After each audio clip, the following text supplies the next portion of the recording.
Hey, let me show you how you can check if your gyroscope is working properly on the Redmi Note 13 Pro. So we have to go into the settings, move to About Phone. Now we have to select Detailed Info and the specification. And from this we have to keep tapping on the kernel version until we enter this hardware test menu.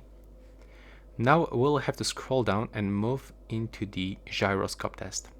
So now when you click on it, you can find the sensor value and also the test. It's pass in my case, so it means that the gyroscope works properly.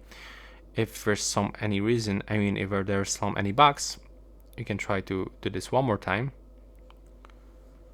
So now, as you can see, I've got information that my gyroscope actually needs the calibration, so I have to rotate the device like H shape to calibrate.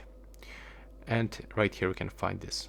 So that's how it looks. Right now, please subscribe to my channel and see you in the next one.